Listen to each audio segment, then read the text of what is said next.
Now, Kenya's ICT sector has registered substantial growth, registering just about 13.4% expansion with an output of 262.3 billion shillings.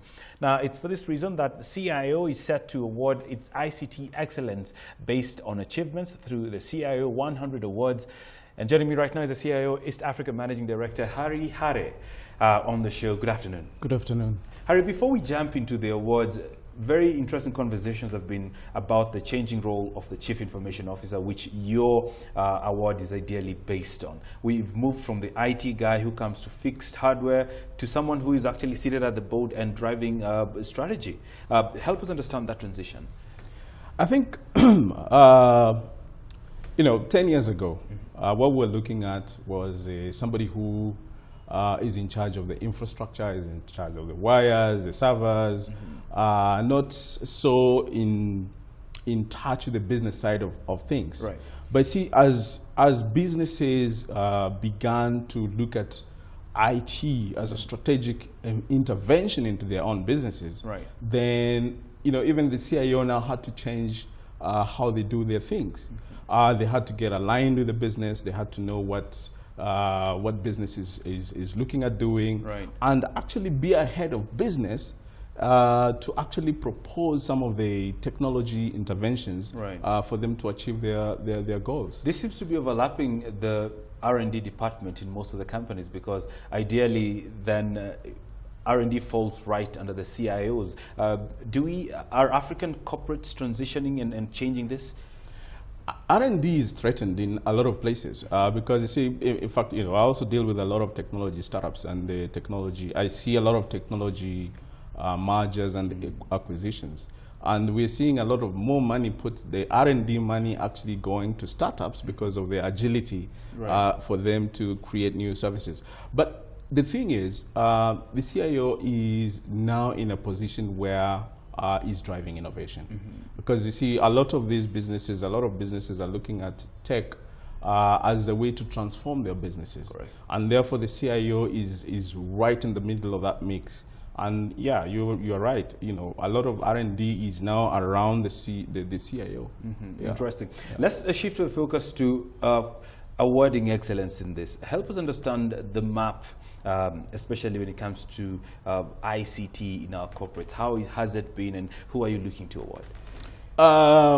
So we're looking at people who've done things that have helped their businesses grow or achieve certain goals. Right. Because we believe adoption or implementation of IT should not be for IT's sake. Right. It should be, at the bottom of at the bottom of everything else. It's got to benefit business. Right. So what kind of value has IT brought into the business? So what we are awarding is the guys who looked at some pain points in their businesses, right, and created innovative solutions. So these are not necessarily ICT-based companies? No. Right. This is actually corporate East Africa. Okay. Yeah. So we are talking about the banking sector. We are looking at the manufacturing sector, agricultural sector, right, education, health, all those sectors. So it's completely, it's what we call the supply side, right, sorry, demand side of IT. Right. Yeah, the guys who are buying technology and implementing it to solve their... Because people argue, if my corporate can write me a big check, can afford the latest innovation in terms of software solutions, then my company would easily win. No. Right. It doesn't necessarily follow. Because a lot of the time you find, you've heard of big IT projects failing. So the adoption of technology is such a strategic thing that, right, it takes meticulous planning and execution. Right. And that is what we are actually awarding. First, you identify the issue.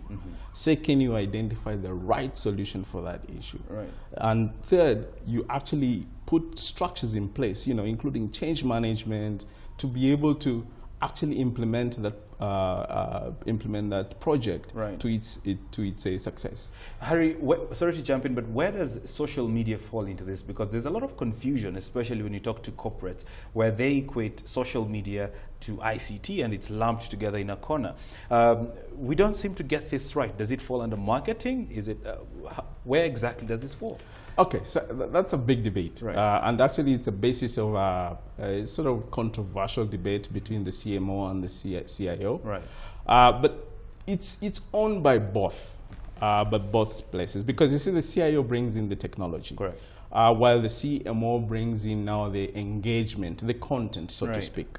Yeah. So I think social media is just one of the things. You know, you can call it a channel for doing business, but it's not everything. Right. Yeah, because you see, there's so much stuff that goes into any business in terms of the technology that drives a business. And you know, when you see social media posts or social media engagement, this is like the front end of the business. Right. But what drives that business from the back? Right. Yeah. Even as you head towards your awards and you'll be awarding these people, the threat of cyber insecurity continues. And I was just looking at one of the issues we were talking about here. There's a new malware that is specific to Android, and there are threats that it could be hitting Kenya. How, from where you sit, are Kenyan corporates well prepared in such situations? They're working on that. Right. They're working on that. In the past few years, we've had big breaches, not just corporate, government, NGOs. Everybody has been hit in the past few years. But I think there's awareness. You know, the thing is, a lot of these things happen when people are not aware of what is coming for them. Right. But I speak to a lot of these CIOs, and actually the biggest threat is not external. The biggest threat of breaches is actually internal. Right. Yeah. So people are not careful with their passwords and things like that. Yes. So a lot of these guys are working on how to plug solutions into this, and you know, like in the coming symposium, there'll be a lot of talk about cyber defense. Right. This is one of the biggest topics at the conference. Interesting. Yeah. We have to leave it there, Hare. Many thanks. Hare is the MD for CIO East Africa.